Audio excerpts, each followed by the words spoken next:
Hi guys, welcome back to my channel Manasa log Kannada channel. ಎಲ್ಲರೂ ಹೇಗಿದ್ದೀರಾ? ನಾನಂತೂ ಸೂಪರ್ ಆಗಿದ್ದೀನಿ.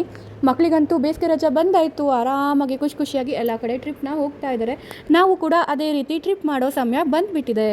ಹೌದು, ಆ್ಯಕ್ಚುಲಿ ಏನಂದರೆ ಮೇ ಫಸ್ಟ್ ಎಲ್ಲ ರಜಾ ಇರೋದ್ರಿಂದ, ಲಾಂಗ್ ವೀಕೆಂಡ್ ಇರೋದ್ರಿಂದ ಫ್ಯಾಮಿಲಿ ಎಲ್ಲ ಸೇರಿಕೊಂಡು ಟ್ರಿಪ್ ಹೋಗೋಣ ಅಂತ ರೆಡಿ ಮಾಡ್ಕೊಂಡ್ಬಿಟ್ಟಿದ್ದೀವಿ. ಸೊ ಹಾಗಾಗಿ ಕ್ವಿಕ್ಕಾಗಿ ನಿಮಗೆ ಮಕ್ಕಳು ಬಟ್ಟೆ ಹೇಗೆ ಪ್ಯಾಕ್ ಮಾಡ್ಕೊಳ್ಳೋದು ಮತ್ತು ಮಕ್ಕಳಿಗೆ ಏನೇನು ನೆಸಸರಿ ಐಟಮ್ಸ್ ಇದೆ ಅದನ್ನು ಹೇಗೆ ಪ್ಯಾಕ್ ಮಾಡ್ಕೊಂಡಿದ್ದೀನಿ ನಾನು ಅನ್ನೋದನ್ನ ಹೇಳ್ತೀನಿ, ಬನ್ನಿ. ಅದಕ್ಕಿಂತ ಮುಂಚೆ ನಾವು ಎಲ್ಲಿಗೆ ಹೋಗ್ತಿದ್ದೀವಿ, ಯಾರ್ಯಾರೆಲ್ಲ ಹೋಗ್ತಿದ್ದೀವಿ ಅಂತ ಹೇಳ್ಬಿಡ್ತೀನಿ. ನಾವು ಎಲ್ಲ ಫ್ಯಾಮಿಲಿ ಹೋಗ್ತಾ ಇರೋದು, ಹಾಗೆ ನಮ್ಮ ಕಾರ್ಗಳಲ್ಲಿ ನಾವು ಹೋಗ್ತಾ ಇದ್ದೀವಿ. ನಾನು ತುಂಬಾ ಯೋಚನೆ ಮಾಡಿದೆ, ಏನು ಮಾಡೋದು, ನಾನು ಹೋಗೋದೋ ಬೇಡವೋ ಅಥವಾ ಪಾಪನ ಕರ್ಕೊಂಡು ಹೋಗೋದವೋ ಬೇಡವೋ ಅಂತ. ಬಟ್ ಲಾಸ್ಟಿಗೆ ಡಿಸೈಡ್ ಮಾಡ್ಕೊಂಡ್ವಿ, ಕರ್ಕೊಂಡು ಹೋದರೆ ಇಬ್ಬರು ಪಾಪನೂ ಕರ್ಕೊಂಡು ಹೋಗಬೇಕು, ಇಲ್ಲಾಂದರೆ ಬೇಡ ಅಂತ. ಅಷ್ಟರೊಳಗಡೆ ನಮ್ಮ ಅತ್ತಿಗೆ ಅಂದರೆ ನಮ್ಮ ಯಜಮಾನರು ಅಕ್ಕ ಅವ್ರು ಬಂದು ಹೇಳಿದ್ರು, ಇಲ್ಲ ನಾನು ನೋಡ್ಕೊಳ್ತೀನಿ, ಕರ್ಕೊಂಬ ಧೈರ್ಯವಾಗಿ ಅಂತ. ಸೊ ಅವ್ರ ಧೈರ್ಯದ ಮೇಲೆ ನಾನು ಇಬ್ಬರು ಮಕ್ಕಳನ್ನು ಹೊರಡಿಸ್ಕೊಂಡಿದ್ದೀನಿ, ಇಬ್ಬರು ಮಕ್ಕಳನ್ನು ಕರ್ಕೊಂಡು ಹೋಗೋಣ ಅಂತ. ಇದು ಫಸ್ಟ್ ಟೈಮ್ ಈ ರೀತಿ 2 ದಿನಕ್ಕೆ ಟ್ರಿಪ್ ಹೋಗ್ತಾ ಇರೋದು ಮೈಸೂರಿಗೆ. ಸೊ ಇಲ್ಲೇ ಹತ್ತಿರದಲ್ಲೇ ಹೋಗ್ತಾ ಇದ್ದೀವಿ, ಹಾಗಾಗಿ ಏನೇ ಪ್ರಾಬ್ಲಮ್ ಆದರೂ ಕ್ವಿಕ್ಕಾಗಿ ಮನೆಗೆ ಕರ್ಕೊಂಬರ್ಬೋದು, ಏನೂ ತೊಂದರೆ ಆಗೋದಿಲ್ಲ ಅನ್ನೋ ಧೈರ್ಯದ ಮೇಲೆ. ಸೊ ಹಾಗಾಗಿ 2 ದಿನದಿಂದನೂ ಪ್ಯಾಕಿಂಗ್ ಶುರು ಮಾಡ್ಕೊಂಡೇ ಬಿಟ್ಟೆ. ಯಾಕಂದರೆ ಮಗು ಮಲಗಿದ್ದಾಗ ರೆಡಿ ಮಾಡ್ಕೋಬೇಕು, ಇಲ್ಲ ಅಂದರೆ ಆಗೋದಿಲ್ಲ ಅಲ್ವಾ. ಅದಕ್ಕೋಸ್ಕರ ನಿಧಾನಕ್ಕೆ ಒಂದೊಂದೇ ಐಟಮ್ಸ್ನೆಲ್ಲ ಎತ್ತಿಟ್ಕೊಳ್ತಾ ಇದ್ದೆ. ಹಾಗೆ ಮನೆಯೂ ಕೂಡ ನೋಡ್ಕೋಬೇಕಲ್ವಾ, ಪಾಪುಗೆ ಊಟ ತಿಂಡಿ ಎಲ್ಲ ವ್ಯವಸ್ಥೆ ಮಾಡ್ಕೋಬೇಕಲ್ಲ. ಹಾಗಾಗಿ ನಿಧಾನಕ್ಕೆ ಟೈಮ್ ತೊಗೊಂಡು ಎಲ್ಲನೂ ರೆಡಿ ಮಾಡ್ಕೊಳ್ತಾ ಇದ್ದೆ. ಇನ್ನು ಟ್ರಿಪ್ ಹೋಗೋ ದಿನ ಅಮ್ಮನ ಮನೆಗೆ ಹೋಗಿ ಧರಣಿನೂ ಕೂಡ ಎತ್ತಾಕೊಂಡು ಡೈರೆಕ್ಟಾಗಿ ಹೋಗೋಣ ಅಂತ ಪ್ಲ್ಯಾನ್ ಮಾಡ್ಕೊಂಡಿದ್ವಿ. ಸೊ ಅವಳದು ಕೂಡ ಲಗೇಜ್ನ ತೊಗೊಂಬಂದಿದ್ದೆ, ಎಲ್ಲ ಒಂದರಲ್ಲೇ ಪ್ಯಾಕ್ ಮಾಡ್ಕೊಳ್ಳೋಣ ಅಂತ. ಇನ್ನು ಧರಣಿಗಂತೂ ಎಲ್ಲಾದರೂ ಆಚೆ ಬಂದರೆ ನಮ್ಮಮ್ಮ ಇರಬೇಕು, ಇಲ್ಲ ನಾನು ಇರಲೇಬೇಕು ಕಂಪಲ್ಸರಿಯಾಗಿ. ಯಾಕಂದರೆ ಅವಳು ಹೊಸೊಬ್ಬರಿಗೆ ಅಷ್ಟೊಂದು ಅಡ್ಜಸ್ಟ್ ಆಗೋಲ್ಲ. ಹಾಗಾಗಿ ಧರಣಿನ ನಾನು ಎತ್ಕೊಂಡ್ರೆ ಧಾತ್ರಿ ಅಂತೂ ಬೇರೆಯವ್ರ ಜೊತೆ ಇರಲೇಬೇಕಾಗುತ್ತೆ. ಹಾಗಾಗಿ ನಮ್ಮ ಅತ್ತಿಗೆ ನನಗೆ ಪೂರ್ತಿ ಇಡೀ ಟ್ರಿಪ್ಪಲ್ಲಿ ಕೂಡ ನನಗೆ ಹೆಲ್ಪ್ ಮಾಡಿದ್ರು. ಅವಳನ್ನ ಎತ್ಕೊಂಡು ಅವಳಿಗೆ ಊಟ ತಿಂಡಿ ಎಲ್ಲ ಪ್ರತಿಯೊಂದೂ ಕೂಡ ಅವ್ರು ಮಾಡಿಸಿದ್ರು. ಹಾಗಾಗಿ ನಾನು ಕೂಡ ತುಂಬ ಆರಾಮಾಗಿ ಇದ್ದೆ ಅಂತ ಹೇಳ್ಬೋದು. ಬನ್ನಿ ಈಗ ಪ್ಯಾಕಿಂಗ್ ಬಗ್ಗೆ ಮಾತಾಡೋಣ. ಏನೇನೆಲ್ಲ ಮಾಡ್ಕೊಳ್ತೀನಿ ಅಂತ ನಿಮಗೆ ಕ್ವಿಕ್ಕಾಗಿ ಹೇಳಿಬಿಡ್ತೀನಿ, ಬನ್ನಿ. 1 ದಿನಕ್ಕೆ ಟ್ರಿಪ್ ಹೋಗಲಿ, 2 ದಿನಕ್ಕೆ ಟ್ರಿಪ್ ಹೋಗಲಿ ಅಥವಾ ಅರ್ಧ ದಿನಕ್ಕೆ ಟ್ರಿಪ್ ಹೋಗಲಿ, ಇಷ್ಟು ಲಗೇಜ್ ಅಂತೂ ತೊಗೊಂಡು ಹೋಗಲೇಬೇಕು. ಇದೊಂದು ಬ್ಯಾಗ್ ಅಂತೂ ಎಕ್ಸ್ಟ್ರಾ ಆಗುತ್ತೆ. ಇದೇನಂದರೆ ಚಿಕ್ಕದಾಗಿ ಪರ್ಸು, ಇದು ನಾನು ಸೊಂಟಿಗೆ ಹಾಕ್ಕೊಳ್ತೀನಿ, ತುಂಬಾ ಕಂಫರ್ಟಬಲ್ ಆಗಿರುತ್ತೆ. ಇದು ಯಾಕೆ ಬೇಕು ಅಂದರೆ ಪಾಪು ಅವಾಗವಾಗ ಏನಾದರೂ ವಾಮಿಟ್ ಮಾಡಿದ್ರೆ ಅಥವಾ ಸ್ವಲ್ಪ ಏನಾದರೂ ಜೊಲ್ ಸುರಿಸ್ತಾನೆ ಇರ್ತಾಳೆ. ಸೊ ಅದನ್ನು ಒರೆಸೋದಕ್ಕೆ ಇದರಲ್ಲಿ ಟಿಶ್ಯೂ ಇಟ್ಕೊಂಡಿರ್ತೀನಿ ಮತ್ತು ವೆಟ್ ವೈಪ್ಸ್ ಇಟ್ಕೊಂಡಿರ್ತೀನಿ, ಜೊತೆಗೆ ಒಂದು ನನ್ನ ಫೋನ್ ಇಟ್ಕೊಂಡಿರ್ತೀನಿ. ಇದು ಎಮರ್ಜೆನ್ಸಿಯಾಗಿ ಬೇಕಾಗಿರೋದು. ಇದ್ರ ಜೊತೆಗೆ ನನ್ನ ಕೂದಲು ಟೈ ಮಾಡೋದಕ್ಕೆ ಒಂದು ರಬ್ಬರ್ ಬ್ಯಾಂಡ್ ಕೂಡ ಇಟ್ಕೊಂಡಿರ್ತೀನಿ. ಇದು ಎಮರ್ಜೆನ್ಸಿಯಾಗಿ ಇಟ್ಕೋಬೇಕಾಗಿರೋ ಅಂಥದ್ದು ನನ್ನ ಸೊಂಟದಲ್ಲೇ ಇರುತ್ತೆ. ಮತ್ತು ಸ್ವಲ್ಪ ಚೇಂಜ್ ಅಂದರೆ 100 ರೂಪೀಸ್, 200 ರೂಪೀಸ್ ಚೇಂಜ್ ಇಟ್ಕೊಂಡಿರ್ತೀನಿ ಎಮರ್ಜೆನ್ಸಿಗೆ ಏನಾದರೂ ತೊಗೋಬೇಕು ಅಂದರೆ. ನೆಕ್ಸ್ಟ್ ಇದಾದಮೇಲೆ ಬರುತ್ತೆ ಈ ಪುಟಾಣಿ ಬ್ಯಾಗು. ಇದರಲ್ಲಿ ಏನು ಇಟ್ಕೊಂಡಿರ್ತೀನಿ ಅಂದರೆ ನೋಡಿ, ನೀರು ಬಾಟಲ, ಇದರಲ್ಲಿ ಕಾಯಿ ಸಾರಿಸಿದ ನೀರು, ಒಂದು ಎಕ್ಸ್ಟ್ರಾ ಬಾಟಲ್ ಬಾಕ್ಸು. ಯಾಕಂದರೆ ಪಾಪು ಏನಾದರೂ ಆಚೆ ಊಟ ಮಾಡಬೇಕು ಅಂದರೆ ನಾವು ಇದರಲ್ಲಿ ತುಂಬ್ಕೊಂಡು ಹೋಗ್ಬೋದು. ಮತ್ತು ಹೋಟೆಲಲ್ಲಿ ಏನಾದರೂ ನಾವು ಊಟ ಮಾಡಿಸಿದ್ರೆ ಇದರಲ್ಲಿ ಇಟ್ಕೊಂಡು ಊಟ ಮಾಡಿಸ್ಬೋದು, ಎಲ್ಲದಕ್ಕೂ ಯೂಸ್ ಆಗುತ್ತೆ. ಹೋಟ್ಲಲ್ಲಿ ತಿನ್ನಲಿಲ್ಲ ಅಂದರೆ ಕಾರಲ್ಲಿ ಹೋಗ್ತಾ ತಿನ್ನಿಸ್ಕೋಬೋದು. ಹಾಗಾಗಿ ಈ ಥರದೊಂದು ಖಾಲಿ ಬಾಕ್ಸ್ನ ಕ್ಯಾರಿ ಮಾಡೋದು ತುಂಬಾ ಒಳ್ಳೆಯದು. ಅದರ ಜೊತೆಗೆ ನಾನು ಇಲ್ಲಿ ಸ್ವಲ್ಪ ಉಪ್ಪು ಮತ್ತು ಖಾರನ ಇಟ್ಕೊಂಡಿದ್ದೀನಿ. ಮತ್ತು ಇದು ಬೆಲ್ಲದ ಪೌಡ್ರು, ಇದು ಏನಿಲ್ಲ ಎಮರ್ಜೆನ್ಸಿಗೆ ಏನಾದರೂ ಬೇಕಾದರೆ ಅಂತ. ಇದ್ರ ಜೊತೆ ಒಂದು 2 ಸ್ಪೂನ್ಗಳನ್ನ ಇಟ್ಕೊಂಡಿದ್ದೀನಿ. ಪ್ಲಾಸ್ಟಿಕ್ ಸ್ಪೂನಲ್ಲಿ ಮಕ್ಳಿಗೆ ತಿನ್ಸೋಕ್ಕಾಗೋದಿಲ್ಲ ಅಲ್ವಾ, ಹಾಗಾಗಿ. ಆಮೇಲೆ ಎಕ್ಸ್ಟ್ರಾ ಡೈಪರ್ಸು ಮತ್ತು ಟಿಶ್ಯೂ ಪೇಪರ್ಸ್ನ ಇದರಲ್ಲಿ ಇಟ್ಕೊಂಡಿರ್ತೀನಿ. ಇದ್ರ ಜೊತೆಗೆ ಈ ಥರ ಒಂದು ಬಾಟಲ್ನ ಯೂಸ್ ಮಾಡ್ತೀನಿ ನಾನು. ಇದರಲ್ಲಿ ನಾನು ಹಾಲನ್ನ ತೊಗೊಂಡು ಹೋಗ್ತೀನಿ. ಒಂದು ಅರ್ಧ ಲೀಟ್ರ್ ಹಾಲು ಹಿಡಿಯುತ್ತೆ. ಒಂದು ಸತಿ ರೀಫಿಲ್ ಮಾಡೋದಕ್ಕೆ ಯೂಸ್ ಆಗುತ್ತೆ. ಯಾಕಂದರೆ ಮಕ್ಕಳಿನ್ನೂ ಫೀಡಿಂಗ್ ಬಾಟ್ಲಲ್ಲಿ ಹಾಲು ಕುಡಿಯೋದ್ರಿಂದ ಆ ಫೀಡಿಂಗ್ ಬಾಟ್ಲ್ ಒಂದು ಸತಿ ಖಾಲಿ ಆಗಿದ ತಕ್ಷಣ ಇದನ್ನು ಯೂಸ್ ಮಾಡ್ಕೋಬೋದು. ಸೊ ದಟ್ ನಮಗೆ 1 ದಿನದ ತನಕ ಹಾಲಿನ ಪ್ರಾಬ್ಲಮ್ಮು ಬರೋಲ್ಲ. ಮಾರನೇ ದಿನ ಎಲ್ಲಾದರೂ ಹೋಟ್ಲಲ್ಲಿ ನಾವು ಹಾಲನ್ನ ತುಂಬಿಸ್ಕೋಬೋದು, ಬಿಸಿ ಹಾಲನ್ನ. ಸೊ ಹಾಗಾಗಿ ಇದನ್ನು ಇಟ್ಕೊಂಡಿರ್ತೀನಿ. ವಾಶ್ ಮಾಡಿ ಕ್ಲೀನಾಗಿ ಯೂಸ್ ಮಾಡ್ಕೋಬೋದು, ಚೆಲ್ಲೋದಿಲ್ಲ, ತುಂಬ ಗ್ರಿಪ್ ಆಗಿರುತ್ತೆ. ಹಾಗಾಗಿ ಸೊ ಇಷ್ಟೆಲ್ಲ ಇದರಲ್ಲೂ ಸ್ವಲ್ಪ ಕ್ಯಾಶ್ ಇಟ್ಕೊಂಡಿರ್ತೀನಿ ಎಮರ್ಜೆನ್ಸಿಗೆ. ಯಾಕಂದರೆ ಎಲ್ಲದರಲ್ಲೂ ದುಡ್ಡು ಇರಲೇಬೇಕು, ಯಾವಾಗಲೂ UPI ಅಂತ ನೆಚ್ಕೊಂಡು ಕೂತ್ಕೊಳ್ಳೋದಕ್ಕೆ ಆಗೋದಿಲ್ಲ. ಇದಾದಮೇಲೆ ಪಾಪುಗೆ ಎಸೆನ್ಷಿಯಲ್ ಆಗಿ ಬೇಕಾಗಿರೋದು ಔಷಧಿಗಳು. ಕೆಮ್ಮು ನೆಗಡಿದಾಗಿರ್ಬೋದು ಅಥವಾ ವುಡ್ವರ್ಸ್ ಆಗಿರ್ಬೋದು, ಇದನ್ನು ಕ್ಯಾರಿ ಮಾಡೋದ್ರಿಂದ ಮಕ್ಕಳೇನಾದರೂ ಕಿರಿಕಿರಿ ಮಾಡಿದ್ರೆ ಪಟ್ಟ ಅಂತ ಇದನ್ನು ತೆಗೆದು ಹಾಕೋಬೋದು. ಇಲ್ಲಾಂದರೆ ಮೆಡಿಕಲ್ ಸ್ಟೋರ್ನ ಹುಡ್ಕೊಂಡು ನಿಂತ್ಕೊಳ್ಳೋದು ಕಷ್ಟ ಆಗೋಗುತ್ತೆ. ನೆಕ್ಸ್ಟು ಈ ಬ್ಯಾಗ್ನ ನೋಡೇ ಇರ್ತೀರಾ, ಇದನ್ನು ನಾನು ತುಂಬ ಸತಿ ರಿವ್ಯೂ ಕೊಟ್ಟಿದ್ದೀನಿ. ಪಾಪುಗೆ ಬೇಕಾಗಿರೋಂಥ ನ್ಯಾಪ್ಕಿನ್ಸು, ಹಾಗೆ ಟಿಶ್ಯೂ ಪೇಪರ್ಸು, ವೆಟ್ ವೈಪ್ಸು, ಇದನ್ನೆಲ್ಲನೂ ಕ್ಯಾರಿ ಮಾಡ್ತೀನಿ. ಇದ್ರ ಜೊತೆಗೆ ಒಂದು ಪೆನ್ ಕೂಡ ಇಟ್ಕೊಂಡಿರ್ತೀನಿ, ಸ್ವಲ್ಪ ಕ್ಯಾಶ್ ಕೂಡ ಇಟ್ಕೊಂಡಿರ್ತೀನಿ, ಎಮರ್ಜೆನ್ಸಿಗೆ ಬೇಕಾಗುತ್ತೆ ಅಂತ. ನೆಕ್ಸ್ಟು ಇದ್ರ ಒಳಗಡೆ ಏನೇನು ಇಟ್ಕೊಳ್ತೀನಿ ಅಂದರೆ ಬೇಸಿಗೆಗಾಲ ಆಗಿರೋದ್ರಿಂದ ಛತ್ರಿ, ಹಾಗೆ ಮಕ್ಕಳಿಗೆ ಪಾಪುಗೆ 1 ಪೇರ್ ಆಫ್ ಎಕ್ಸ್ಟ್ರಾ ಕ್ಲಾತ್ಸು, ಹಾಗೆ ನಮಗೆ ಕೂಡ ಕುಡಿಯೋಕ್ಕೆ ನೀರು ಬೇಕಾಗುತ್ತಲ್ಲ, ಹಾಗಾಗಿ 1 ಬಾಟಲ್ ಎಕ್ಸ್ಟ್ರಾ ನೀರು ಇಟ್ಕೊಂಡಿರ್ತೀನಿ. ಆಮೇಲೆ ಪಾಪುಗೆ ತೊಗೊಂಡೋಗಿರೋಂಥ ಹಾಲು ಏನಾದರೂ ಖಾಲಿ ಆಗೋದ್ರೆ ಸಡನ್ನಾಗಿ ನಾವು ಈ ಹಾಲು ಪೌಡ್ರಿಂದ ಹಾಲನ್ನ ಮಾಡ್ಕೋಬೋದು. ಹಾಗಾಗಿ ಸ್ವಲ್ಪ ಹಾಲು ಪೌಡ್ರ್ ಇಟ್ಕೊಂಡಿರ್ತೀನಿ. ಮತ್ತು ಎಕ್ಸ್ಟ್ರಾ ನ್ಯಾಪ್ಕಿನ್ಸ್ಗಳು ಒಂದು 2-3 ಇಟ್ಕೊಂಡಿರ್ತೀನಿ. ಇದ್ರ ಜೊತೆ 1-2 ಕವರ್ಗಳು ಹಾಗೆ ನ್ಯೂಸ್ ಪೇಪರು ಇದನ್ನೆಲ್ಲನೂ ಕ್ಯಾರಿ ಮಾಡ್ತೀನಿ. ಯಾಕಂದರೆ ಪಾಪು ಏನಾದರೂ ಪಾಟಿ ಗಿಟಿ ಮಾಡಿದ್ರೆ ನ್ಯೂಸ್ ಪೇಪರ್ನ ಹಾಕ್ಕೊಂಡು ನೀಟಾಗಿ ಕ್ಲೀನ್ ಮಾಡ್ಕೋಬೋದು. ಯಾಕಂದರೆ ಆಚೆ ಇರೋದ್ರಿಂದ ನಾವೆಲ್ಲೂ ಕಂಫರ್ಟಬಲ್ ಆಗಿರೋವಂಥ ಪ್ಲೇಸ್ಗಳನ್ನ ಹುಡ್ಕೋದಕ್ಕೆ ಆಗೋದಿಲ್ಲ. ಬ್ಯಾಗ್ನ ನಾನು ಯಾವಾಗಲೂ ಮಗು ಜೊತೆ ಕ್ಯಾರಿ ಮಾಡ್ತೀನಿ, ಹಾಗಾಗಿ ಎಸೆನ್ಷಿಯಲ್ ಐಟಮ್ಸ್ ಅದರಲ್ಲಿರುತ್ತೆ. ಇನ್ನು ಇದು ಬೇಬಿ ಕ್ಯಾರಿಯರ್, ಇದನ್ನು ಕೂಡ ನಾನು ತುಂಬ ವರ್ಷದಿಂದ ಯೂಸ್ ಮಾಡ್ತಾ ಇದ್ದೀನಿ. ಇದನ್ನು ಕೂಡ ನಾನು ಕ್ಯಾರಿ ಮಾಡ್ತೀನಿ. ಇದರಿಂದ ಮಕ್ಕಳನ್ನ ಆರಾಮಾಗಿ ಎತ್ಕೊಂಡು ಎಲ್ಲ ಕಡೆ ಓಡಾಡ್ಬೋದು. ನಮಗೂ ರಿಸ್ಕ್ ಇರಲ್ಲ, ಅವ್ರಿಗೂ ರಿಸ್ಕ್ ಇರೋದ.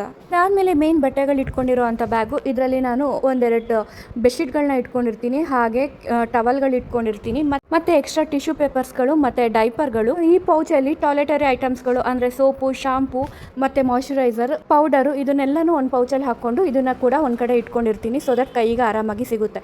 ಇನ್ನೆಲ್ಲನೂ ಬಟ್ಟೆಗಳು 2 ದಿನ ಹೋಗೋದಾದ್ರೂ ಒಂದು 6-7 ಜೊತೆ ಬಟ್ಟೆಗಳನ್ನ ಇಟ್ಕೊಂಡಿದ್ದೀನಿ, ಎಮರ್ಜೆನ್ಸಿಗೆ ಬೇಕಾಗುತ್ತೆ. ಮತ್ತು ಎಕ್ಸ್ಟ್ರಾ ಪ್ಯಾಂಟ್ಗಳು ಹಾಗೆ ಚಿಕ್ಕ ಚಡ್ಡಿಗಳನ್ನ ಇಟ್ಕೊಂಡಿರ್ತೀವಿ, ಹಾಗಾಗಿ ಮಕ್ಕಳು ಯಾವುದಾದ್ರೂ ಗಲೀಜು ಮಾಡ್ಕೊಂಬಿಟ್ರೆ ಯೂಸ್ ಆಗುತ್ತೆ. ಇದರಲ್ಲೂ ಕೂಡ ಒಂದು ಎಕ್ಸ್ಟ್ರಾ ಕವರ್ನ ಇಟ್ಕೊಂಡಿರ್ತೀನಿ. ಮಕ್ಕಳೇನಾದರೂ ನೀರಲ್ಲಿ ಒದ್ದೆ ಮಾಡ್ಕೊಂಡಿರೋ ಅಂಥದ್ದು ಗಲೀಜಾಗಿರೋಂಥ ಬಟ್ಟೆಗಳನ್ನ ಇದರಲ್ಲಿ ಹಾಕಿಟ್ಕೊಳ್ತೀನಿ. ನೋಡಿದ್ರಲ್ಲ, ನನ್ನ 2 ಮಕ್ಕಳಿಗೆ 2 ದಿನ ಟ್ರಿಪ್ ಹೋಗೋದಕ್ಕೆ ನಾನೇನೆಲ್ಲ ಎಸೆನ್ಷಿಯಲ್ ಆಗಿ ಪ್ರಾಡಕ್ಟ್ಗಳನ್ನ ಇಟ್ಕೊಳ್ತೀನಿ ಅಂತ. ಈ ವಿಡಿಯೋ ನೋಡಿದ್ಮೇಲೆ ನಿಮಗೂ ಕೂಡ ಒಂದು ಐಡಿಯಾ ಬಂದಿರುತ್ತೆ ಅಂತ. ಆ್ಯಂಡ್ ಬನ್ನಿ, ನಿಮಗೋಸ್ಕರ ನಾನು ಏನು ತರಿಸಿದ್ದೀನಿ ಅಂತ. ಆ್ಯಕ್ಚುಲಿ ನಿಮಗೋಸ್ಕರ ಅಲ್ಲ, ನಿಮಗೋಸ್ಕರ ಹೇಳಬೇಕು ಅಂತ. ನಾನಂತೂ ಇದನ್ನು ತುಂಬ ದಿನದಿಂದ ಯೂಸ್ ಮಾಡ್ತಾ ಇದ್ದೀನಿ. ಆ್ಯಂಡ್ ಟ್ರಸ್ಟ್ ಮೀ, ಸಖತ್ತಾಗಿದೆ. ಕಲರ್ಸ್ಗಳಂತೂ ಲಿಪ್ ಸೆಟ್ ಇದು, ಅಂದರೆ ಲಿಪ್ ಕಲರ್ಸು 6 ಕಲರ್ಸ್ ಬರುತ್ತೆ ಈ ಪ್ಯಾಕಲ್ಲಿ. ನೀವು ಆರಾಮಾಗಿ ಎಲ್ಲಿ ಬೇಕಾದರೂ ಅಲ್ಲಿ ಕ್ಯಾರಿ ಮಾಡ್ಬೋದು. ತುಂಬಾ ಚೆನ್ನಾಗಿದೆ, ತುಂಬ ಪಾಕೆಟ್ ಫ್ರೆಂಡ್ಲಿ ಪ್ರಾಡಕ್ಟ್ ಇದು. ನೋಡಿ ಎಷ್ಟು ಕಲರ್ ಬರುತ್ತೆ ಅಂತ. ಆ್ಯಕ್ಚುಲಿ ನ್ಯೂಡ್ ಕಲರ್ 3 ಇದೆ ಆ್ಯಂಡ್ ತುಂಬ ಬ್ರೈಟ್ ಕಲರ್ 3 ಇದೆ.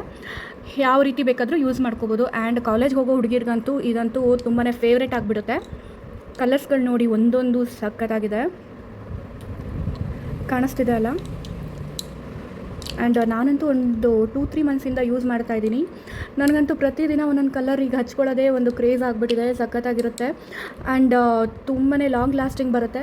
ಒಂದಿನ ಈವ್ನಿಂಗ್ ಹಚ್ಕೊಂಡಿದ್ದೆ ನಾನು, ಮಾರನೇ ದಿನ ತನಕನೂ ಹಾಗೇ ಇದೆ. ಅಷ್ಟು ಕೂಡ ಪಿಗ್ಮೆಂಟೆಡ್ ಚೆನ್ನಾಗಿದೆ, ಲಾಂಗ್ ಲಾಸ್ಟಿಂಗ್ ಆಗಿದೆ. ನೋಡಿ, ನಿಮ್ಮ ಕೈ ಮೇಲೆ ತೋರಿಸ್ತೀನಿ. ಎಷ್ಟು ಚೆನ್ನಾಗಿದೆ. ಕಲರ್ಸ್ಗಳಂತೂ ನಮ್ಮ ಇಂಡಿಯನ್ ಸ್ಕಿನ್ ಟೈಪಿಗಂತೂ ತುಂಬಾ ಚೆನ್ನಾಗಿ ಸೂಟ್ ಆಗುತ್ತೆ. ನಿಮ್ಮ ಲಿಪ್ಸಿಗಂತೂ ತುಂಬ ಚೆನ್ನಾಗಿ ಅನಿಸುತ್ತೆ. ಆ್ಯಂಡ್ ಇದು ಬಟರಿ ಸ್ಮೂತ್ ಇರೋದ್ರಿಂದ ಡ್ರೈ ಆಗೋದಿಲ್ಲ. ನಿಮ್ಮ ಸ್ಕಿನ್ನು ತುಂಬಾ ಹೈಡ್ರೇಟಾಗಿ ಕಾಣುತ್ತೆ. ಆ್ಯಂಡ್ ಲಿಪ್ ಗ್ಲೌಸ್ ಕೂಡ ಹಚ್ಚಬೇಕು ಅಂತ ಅಗತ್ಯ ಇಲ್ಲ, ಅಷ್ಟು ಚೆನ್ನಾಗಿದೆ. ತೋರಿಸ್ತೀನಿ. ನಾನೀಗ ಒಂದು ಕಲರ್ ಹಚ್ಕೊಂಡಿದ್ದೀನಿ, ನೋಡಿ ಎಷ್ಟು ಚೆನ್ನಾಗಿ ಕಾಣ್ತಾ ಇದೆ ಅಂತ. ನೋಡಿ, ಒಂಚೂರು ಸ್ಮರ್ಜ್ ಆಗ್ತಾಯಿಲ್ಲ. ನೋಡಿ ಬಾರ್ಡರ್ ನೋಡಿ ಎಷ್ಟು ಚೆನ್ನಾಗಿ ಬಂದಿದೆ ಅಂತ. ಲಿಪ್ ಬಾರ್ಡರ್ ಸಖತ್ತಾಗಿದೆ ಅಲ್ಲ. ಜಸ್ಟ್ ಒಂದೇ ಒಂದು ಲಿಪ್ ಕಲರ್ ಯೂಸ್ ಮಾಡಿದ್ರೆ ಸಾಕು, ಇಷ್ಟು ಚೆನ್ನಾಗಿ ಕಲರ್ ಬರುತ್ತೆ ನಿಮಗೆ. ನನಗಂತೂ ಇದು ತುಂಬಾ ಫೇವ್ರೇಟ್ ಆಗಿಬಿಟ್ಟಿದೆ. ನೋಡಿ ಎಷ್ಟು ಚೆನ್ನಾಗಿ ಕಾಣ್ತಾ ಇದೆ. ಮಾತಾಡೋದ್ರೆ ಅಂತೂ ಇನ್ನೂ ಸಖತ್ತಾಗಿ ಕಾಣುತ್ತೆ. ನಿಮಗೇನಾದರೂ ಈ ಪ್ರಾಡಕ್ಟ್ ಬೇಕಂದರೆ ಲಿಂಕ್ ಅಂತ ಕಮೆಂಟ್ ಹಾಕಿ, ನಾನು ಖಂಡಿತ ನಿಮಗೆ ಲಿಂಕ್ನ, ಇಷ್ಟು ಚೆನ್ನಾಗಿರೋ ಪ್ರಾಡಕ್ಟ್ನ ಮಿಸ್ ಚೆಕ್ ಮಾಡ್ಕೊಳ್ಳಿ. ಯಾರಿಗೆಲ್ಲ ಈ ಪ್ರಾಡಕ್ಟ್ ಬೇಕಂದರೆ ಲಿಂಕ್ ಅಂತ ಕಮೆಂಟ್ ಮಾಡಿ, ಲಿಂಕ್ ಕಳಿಸ್ತೀನಿ, ಆರಾಮಾಗಿ ಬೈ ಮಾಡ್ಕೋಬೋದು. ಪ್ರಾಡಕ್ಟ್ ಅಂತೂ ತುಂಬಾ ಚೆನ್ನಾಗಿದೆ. ನಾನು ಯೂಸ್ ಮಾಡಿ ನಿಮಗೆ ಸಜೆಸ್ಟ್ ಮಾಡ್ತಾ ಇರೋದು, ಹಾಗಾಗಿ ತರಿಸ್ಕೋಬೋದು. ಪಾಕೆಟ್ ಫ್ರೆಂಡ್ಲಿ ಅಂತ ಹೇಳಿದ್ನಲ್ಲ, ಸೊ ಹಾಗಾಗಿ ಡೋಂಟ್ ವರಿ. ನಾನಂತೂ ಇವಾಗ ಟ್ರಿಪ್ ಹೋಗ್ತಿರೋದ್ರಿಂದ ಎಲ್ಲ ಕಲರ್ನೂ ಒಂದೊಂದು ಇಟ್ಕೊಂಡ್ಬಿಟ್ಟಿದ್ದೀನಿ. ಯಾಕಂದರೆ ಒಂದೊಂದು ದಿನ ಒಂದೊಂದು ಯೂಸ್ ಮಾಡೋಣ ಅಂತ. ನಾನು ಇದನ್ನು ಆನ್ಲೈನಲ್ಲಿ ತರಿಸ್ಕೊಂಡಿದ್ದು, ಆದರೆ ತರಿಸ್ಕೊಳ್ಳೋಕೆ ಮುಂಚೆ ಸಖತ್ ಭಯಪಟ್ಟಿದ್ದೆ, ಹೇಗೆ ಬರುತ್ತೋ ಏನೋ ಕಲರ್ ಅಂತ. ಬಟ್ ಬಂದ ಮೇಲೆ ಅಂತೂ ಮೈ ಗಾಡ್ ಸಖತ್ತಾಗಿ ಅನ್ನಿಸ್ತು ನನಗಂತೂ. ಇನ್ಮೇಲೆ ಆನ್ಲೈನಲ್ಲೇ ಶಾಪಿಂಗ್ ಮಾಡ್ಬೋದು ಅಂತಲೂ ಕೂಡ ಅಂದ್ಕೊಂಡೆ. ಇನ್ನು ನನ್ನ ಮಗಳ ಕತೆ ನೋಡಿ ವಿಡಿಯೋದಲ್ಲಿ ತೋರಿಸ್ತೀನಿ. ಅವಳು ಯಾಕೆ ಈ ರೀತಿ ಬಿಹೇವ್ ಮಾಡ್ತಿದ್ದಾಳೆ ಅಂತ ನನಗಂತೂ ಗೊತ್ತಿಲ್ಲ. ತುಂಬಾ ಜೋರಾಗಿ ಕಿರಿಸ್ತಾಳೆ. ಆ್ಯಕ್ಚುಲಿ ಹೇಳ್ಬೇಕಂದ್ರೆ ಗಂಟ್ಲು ನೋವಾಗಬೇಕು ಆ ರೀತಿ ಕಿರಿಚ್ಕೊಳ್ತಾ ಇರ್ತಾಳೆ ಮನೆಯಲ್ಲಿ. ಅಂದರೆ ಅವಳು ಖುಷಿಯಾಗಿದ್ದಾಗಲೇ ಈ ಥರ ಕಿರ್ಚೋದು, ಅಳಬೇಕಾದ್ರೆಲ್ಲ ಈ ಥರ ಮಾಡೋದಿಲ್ಲ. ಏನಾದರೂ ಆಟ ಆಡಬೇಕಾದ್ರೆ ಈ ಥರ ಮಾಡ್ತಾಳೆ. ಯಾಕೆ ಅಂತ ನನಗೆ ನಿಜವಾಗ್ಲೂ ಗೊತ್ತಾಗ್ತಿಲ್ಲ. ನಿಮ್ಗೆ ಯಾರಿಗಾದರೂ ಗೊತ್ತಿದ್ರೆ ಕಮೆಂಟ್ ಮಾಡಿ ತಿಳಿಸಿ, ಇದೇನು ಒಳ್ಳೇದಾ ಕೆಟ್ಟದಾ, ನನಗಂತೂ ನಿಜವಾಗ್ಲೂ ಗೊತ್ತಾಗ್ತಿಲ್ಲ. ಆಮೇಲೆ ಕೆಲವೊಬ್ಬರು ಹೇಳಿದ್ರು ಮಾತಾಡೋದಕ್ಕೆ ಮುಂಚೆ ಈ ರೀತಿ ಅವರು ತಯಾರಿ ಮಾಡ್ಕೊಳ್ತಾರೆ ಅಂತ, ಸ್ವರಗಳು ಹೊರಡ್ಸೋದಕ್ಕೆ ಈ ರೀತಿ ಅವರು ಅಭ್ಯಾಸ ಮಾಡ್ಕೊಳ್ತಾರೆ ಅಂತ.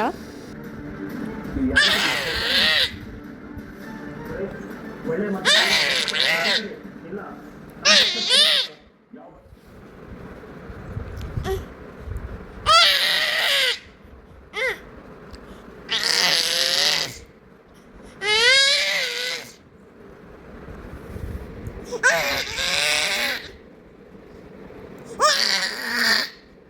ಏನಾಯ್ತು ಏನಾಯ್ತಾ ಏನಾಯ್ತು ಏನಾಯ್ತು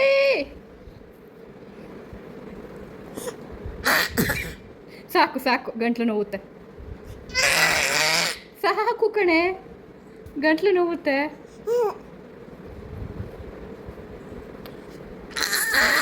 ಸಾಕು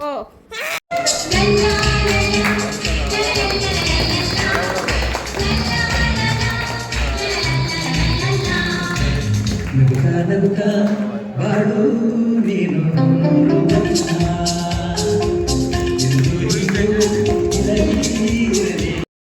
ಏನಪ್ಪ ಈ ವಿಡಿಯೋ ಅಂತ ನೋಡ್ತಾ ಇದ್ದೀರಾ?